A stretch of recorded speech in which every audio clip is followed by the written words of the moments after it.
Hi and welcome to Healthy Life Hacks. I'm Jennifer Jefferies, the present-day wise woman, a realistic naturopath coming to you from the surfing beaches of Australia. This podcast is for those who are wanting to really rock their lives and health and live from a place of prevention. Let's get into today's episode. Hey guys, I am super excited. I have got the gorgeous Sal Howe with me here today. Now, I've only done one other interview, one of these kind of recordings in the past, and I'm really excited that this one's with Sal. Now, the reason I chose Sal is she originally hails from Zimbabwe, which is really cool, but did all of her growing up in the countryside of the UK. She is a farming gal and then moved to New Zealand. Now, how I know Sal is I originally met Sal as a surf teacher down at, where were we? Kingscliff. I came and did that surf school with you. Gosh, that's probably 2 years ago now. That's just a bit sad. Yeah. Okay. Yep. And I remember one day, we'd had surf, I'd had a lesson and we were just talking after it, and it came up that you're a kinesiologist. And I went, oh my God, you're a kinesiologist. I have to come and see you because I love kinesiology. You give us a little bit of your background story, because you grew up in England, but your mum was a yoga teacher, which is where you started to get that mind-body connection. Because kinesiology is very much that, that emotional part of illness. So tell us a bit of your story. Let's start there before we dig in. So, my mum was a yoga teacher for 25 years back in the day when it wasn't cool. wasn't so cool, and was like done out of village halls and constantly kind of trying to watch TV with legs up in the air, and she's just doing yoga all over the place, which was awesome. And at the time I just didn't really get it.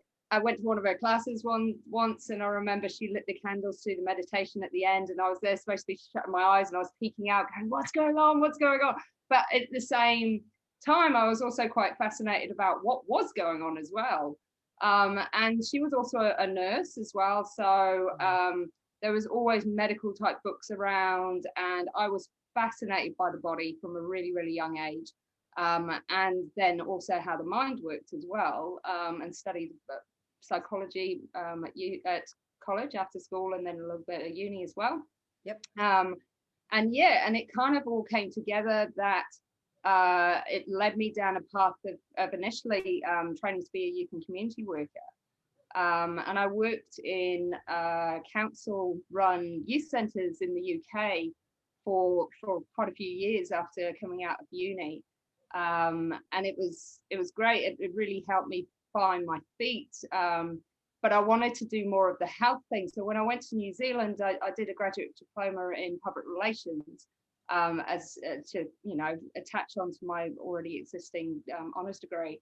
And went into doing health promotion, and I was like, yes, this is really cool, because I still had that connection with community and also with young people.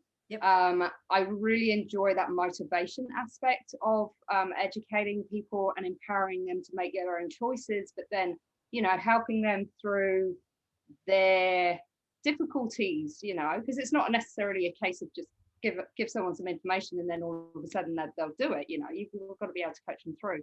So I worked for family planning for a while, doing sexual health education in schools and in alternative education schools and various different projects, and then went in and did a really cool project called Project Energize, which is in New Zealand.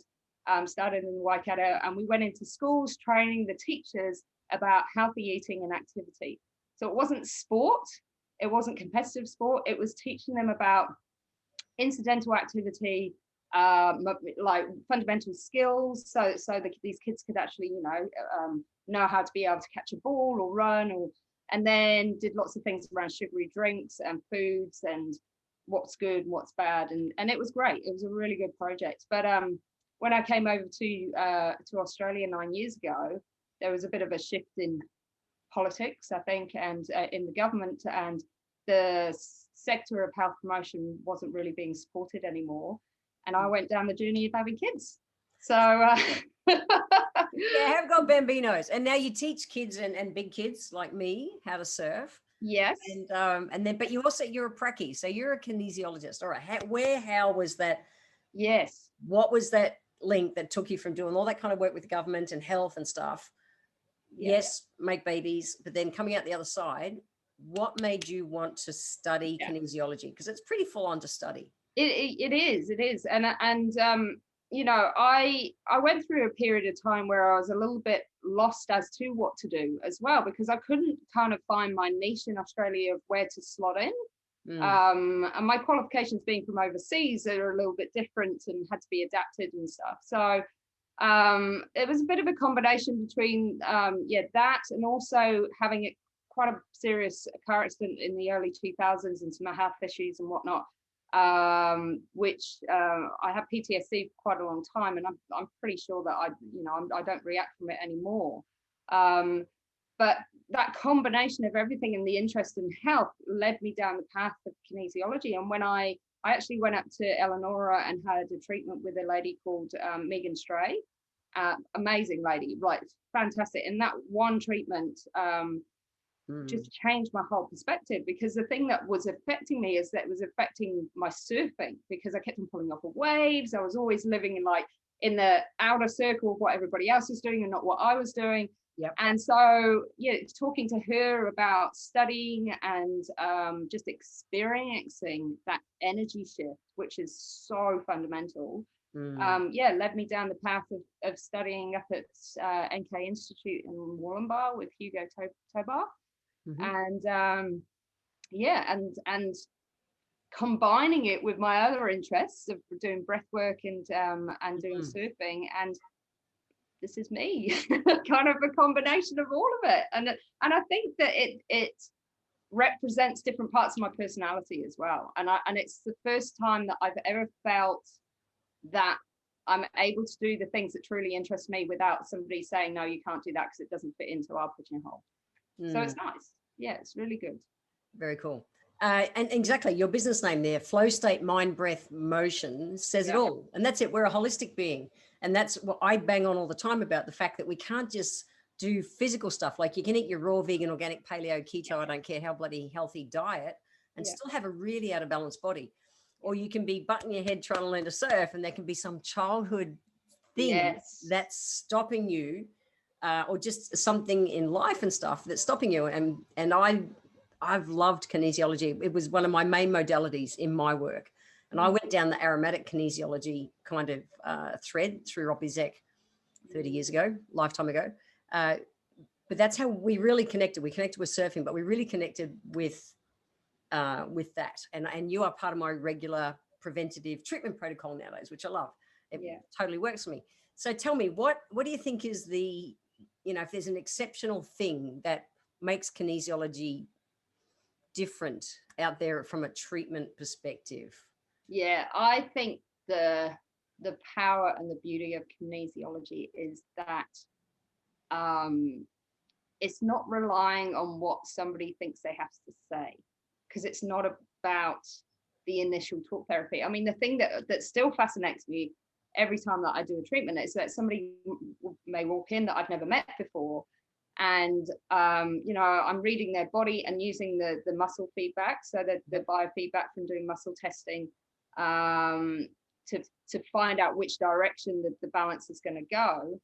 And depending on whether I'm on a meridian or a chakra or whichever system I'm in, then I may say something like, there's a stress showing around this organ or this emotion, and then all of a sudden the story comes out, and it's like, wow, yeah, that's and I've been having pain there, and all of a sudden the story they might not have thought about for many years, or have been pushing to the back of their mind, all of a sudden brings everything to the surface, that unknown or unaware information to the surface, and then allows that person to be able to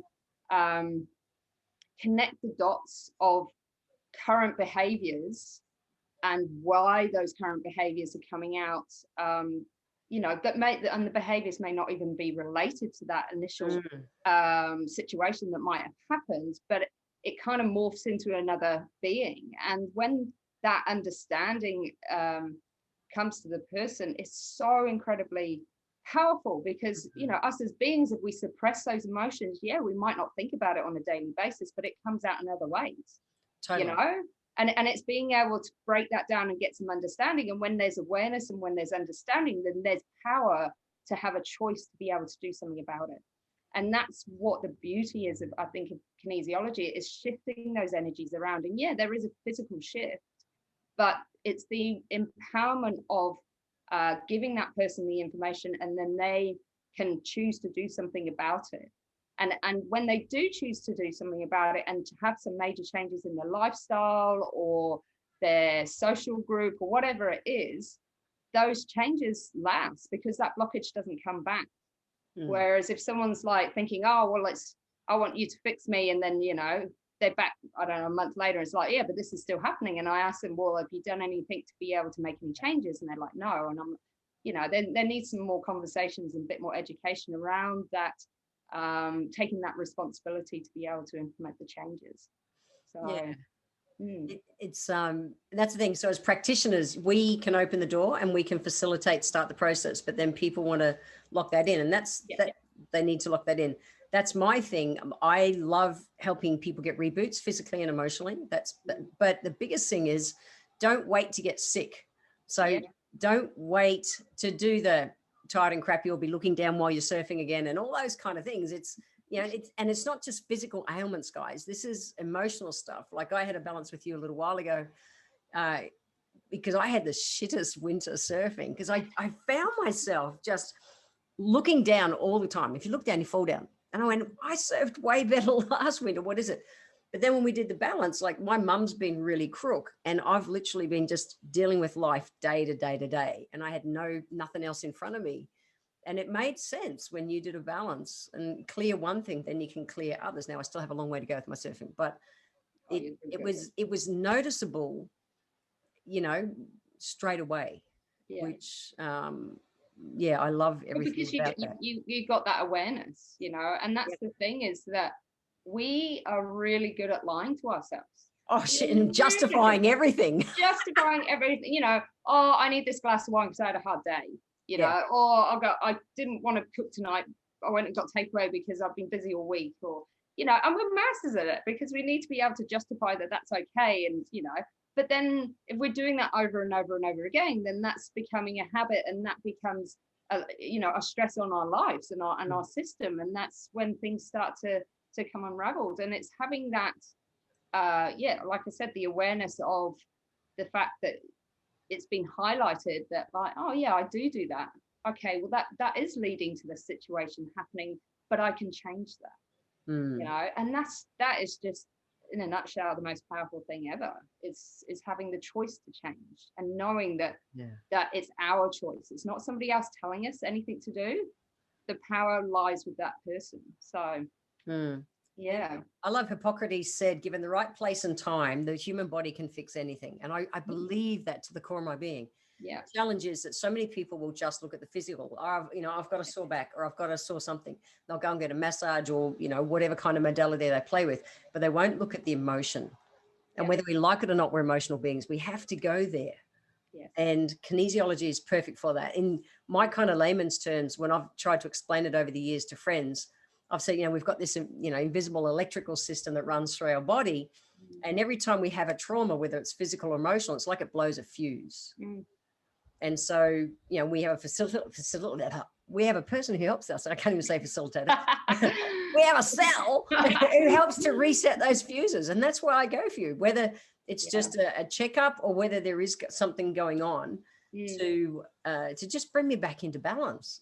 And I think that, our Western society is so used to thinking something hurts, or I'm sick, or something's not right, I'll go to the doctor and they'll fix me, and that's okay, because they know everything and I don't.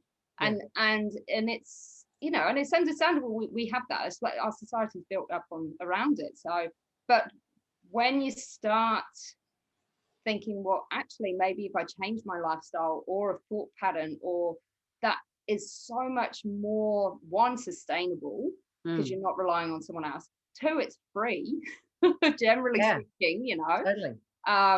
and we're not putting any medication into the body, and those changes is the prevention, because the organs are going to work a lot better, the energy is going to flow a lot better around the body, and then when we feel like we've got energy and I feel like that we can function better, then obviously our emotions are going to be a lot better as well. And yeah, we need the medical world. We have to have them there. Like, yeah, we can't stitch heads. We can't. If someone has a car accident, they're not going to come and see me. Yeah. They're not going to go, oh, Sal, just muscle test this. It's like, save me out of the car wreck. But then deal with the emotion that's come out of that car wreck. Yeah, exactly. Because not just the fact you got whiplash or whatever, deal with the emotion that's locked in there too. Yeah, because our body our muscles hold memory. Like, and we, from that, you know, if our muscle isn't working properly because of the blockage from that trauma or whatever's happened, then that's going to affect an organ, and it's just a knock-on effect of different things, you know. And being able to work with it and find out why this is coming up is is awesome. It's an awesome modality. It is. I do so much work up in Asia, and I love the fact they pay the doctors to keep them well. Yeah, it's great. If you get sick, you don't pay, which is the opposite of our medical model. But the biggest thing I've done in my life the last 30 odd years is same. I have my acupuncture regularly. You know, that's a weekly thing. I see you regularly. I have different modalities that I tap into regularly just to keep me in that place where my body works for me, because I'm very human. All the same kind of shit can go off balance with me too, but I don't wait to always, you know, my intention is that I don't wait to reach that point, but sometimes stuff will just sneak up. So from your point of view, yes, kinesiology is awesome for treating stuff, but why should people live from that place of prevent? We know why we like to, but why do you encourage people to have regular treatments? Well, I mean, I can only kind of like talk about it from my point of view. First of all, I mean, I have many years of poor health due to a low-lying infection that was undiagnosed for many years in my uterus, and it was coming up with asymptomatic things, and I was very sick. I mean, I couldn't work for quite a long time, and I relied on the medical world to be able to help me. But when I got well and it was diagnosed and it got sorted out, I just got to this place where I was like, I never want to go back there ever again. It was so disempowering. It was just like I'm constantly anxious about knowing what's coming next. Like, when's this appointment? What's going to be happening?